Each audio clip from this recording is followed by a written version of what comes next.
विश्व पटल पर तमाम आरोपों को अपने अंदर समेटे जॉर्ज सोरोस के निशाने पर एक बार फिर से मोदी सरकार है।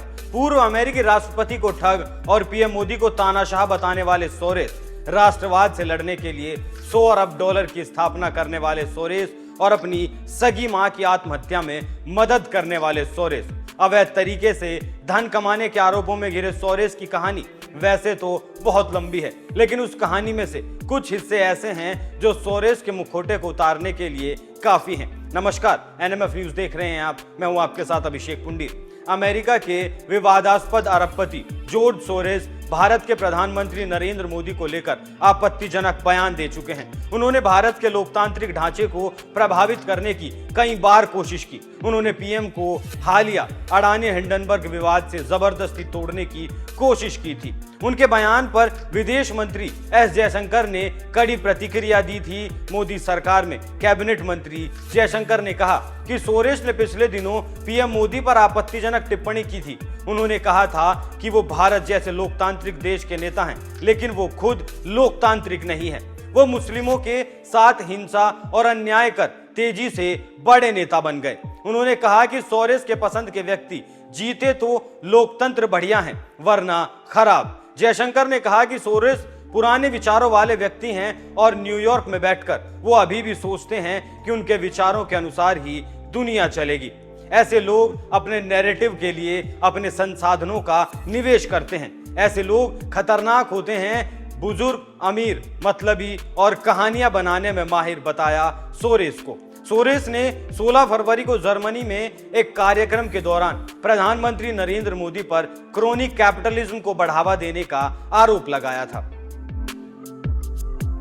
उन्होंने कहा था कि उद्योगपति गौतम अडानी और प्रधानमंत्री के बीच मधुर संबंध हैं। सोरेस ने अडानी समूह के कथित हेरफेर में प्रधानमंत्री को भी शामिल होने का आरोप लगाया था। इसको लेकर स्मृति ईरानी ने जमकर उन्हें लताड़ भी लगाई थी। जॉर्ज सोरोस एक अमेरिकी अरबपति हैं जो स्टॉक मार्केट में निवेश करके लाभ कमाते हैं। उनका जन्म 1930 में पश्चिमी देश हंगरी की राजधानी बुडापेस्ट के एक यहूदी परिवार में हुआ था।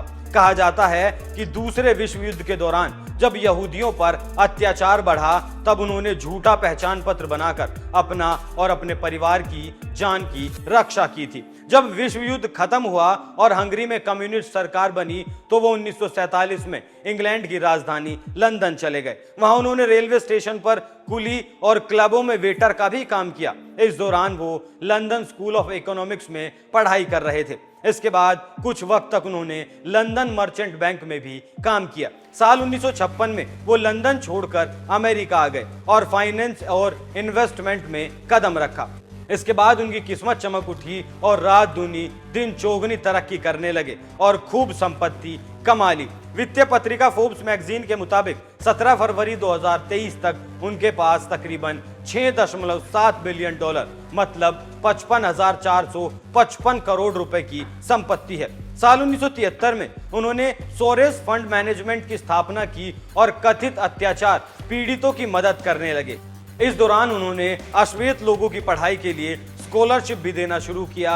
उनका दावा है कि उन्होंने अब तक $32 अरब मतलब करीब 2.62 लाख करोड़ रुपए स्कॉलरशिप में दिए हैं। साल 1984 में उन्होंने ओपन सोसाइटी नामक एक संस्था की स्थापना की। आज ये संस्था करीब 70 से ज्यादा देशों में काम कर रही है। इन सब मानवीय सेवाओं और दानों के पीछे उनका एक विकृत चेहरा भी है। उन्होंने लाभ कमाने के लिए कई संस्थाओं और देशों में वित्तीय संकट खड़ा कर दिया। इसके अलावा उन्होंने कई देशों की सरकारों के खिलाफ प्रोपेगेंडा फैलाने और उन्हें गिराने के लिए फंडिंग करने का भी काम किया। ओपन सोसाइटी का इसमें नाम आया। इस तरह के आरोप उन पर लगते रहे हैं। अमेरिका के तत्कालीन राष्ट्रपति जॉर्ज डब्ल्यू बुश को हटाने के लिए अथाह पैसे खर्च किए। साल 2003 में उन्होंने कहा था कि जॉर्ज बुश को हटाना उनके लिए जिंदगी और मौत का सवाल है। उन्होंने कहा था कि अगर बुश को सत्ता से हटाने की कोई गारंटी लेता है तो वो उसके ऊपर अपनी सारी संपत्ति लुटा सकते हैं।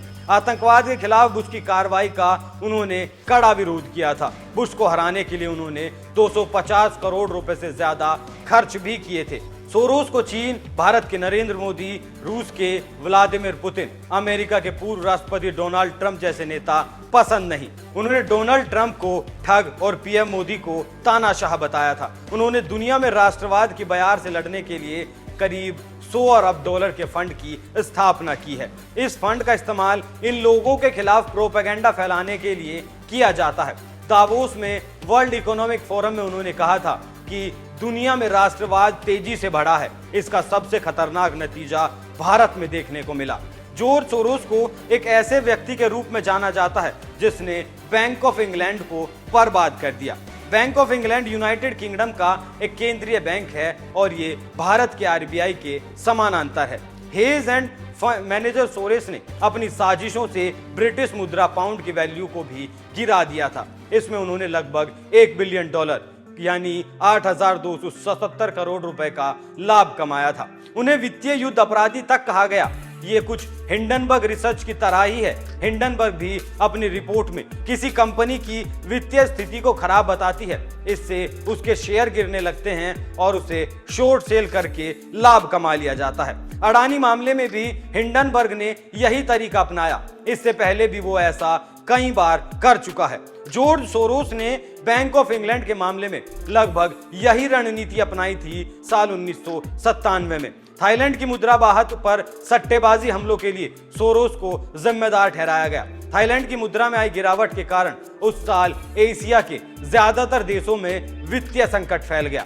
मलेशिया के तत्कालीन प्रधानमंत्री महाथिर बिन मोहम्मद ने भी वहां की मुद्रा रिंगित की गिरावट के लिए सोरोस को जिम्मेदार ठहराया था। हालांकि सोरोस ने इसका खंडन किया। इसके अलावा सोरोस पर अन्य अनैतिक तरीकों से संपत्ति कमाने का भी आरोप लगा है। साल 2002 में फ्रांस की अदालत ने सोरोस को अनैतिक और अनाधिकृत व्यापार का दोषी पाते हुए उन पर $23 लाख का जुर्माना लगाया था। सोरोस ने अदालत के इस फैसले को फ्रांस की सुप्रीम कोर्ट में चुनौती दी। हालांकि सुप्रीम कोर्ट ने सोरोस पर लगाए गए इस जुर्माने को बरकरार रखा।